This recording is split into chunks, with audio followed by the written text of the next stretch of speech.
দুর্নীতি দমন কমিশনের সংস্কার কমিশনের সদস্য হয়েছেন নাটোরের লালপুরের মেয়ে সুপ্রিম কোর্টের আইনজীবী ফারজানা শারমিন পুতুল। লালপুর প্রতিনিধি ইউসুফ হুসাইন জানান, বৃহস্পতিবার মন্ত্রিপরিষদ বিভাগ থেকে দেয়া এক প্রজ্ঞাপনে দুদক সংস্কার কমিশনের সদস্য হওয়ার বিষয়ে শুক্রবার সকালে নিশ্চিত করেন আইনজীবী ফারজানা শারমিন পুতুল। লালপুর উপজেলা গৌরীপুর গ্রামে ১৯৯৪ সালের ২রা নভেম্বর জন্মগ্রহণ করেন তিনি। নাটোর ১ লালপুর বাগাতিপাড়া আসনের মরহুম সাবেক ক্রীড়া প্রতিমন্ত্রী ও সাবেক প্রধানমন্ত্রী বেগম খালেদা জিয়ার উপদেষ্টা ফজলুর রহমান পটলের কন্যা সে।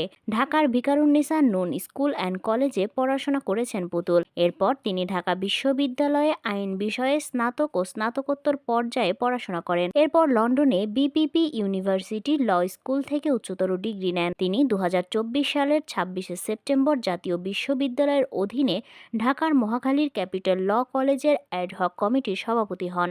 বিএনপির নেতা প্রয়াত ব্যারিস্টার মওদুদ আহমদ অ্যান্ড অ্যাসোসিয়েটর এ যুক্ত ছিলেন পুতুল। বর্তমানে ঢাকা হাইকোর্ট ও সুপ্রিম কোর্টের আইনজীবী হিসেবে কর্মরত রয়েছেন। এছাড়াও তিনি বিএনপির মানবাধিকার বিষয়ক কমিটির সদস্য, বিএনআরসি এডিটোরিয়াল বোর্ডের সদস্য। ২০২৩ সালের ৮ই অক্টোবর তাকে বিএনপি মিডিয়া সেলের সদস্য হিসাবে অন্তর্ভুক্ত করা হয়।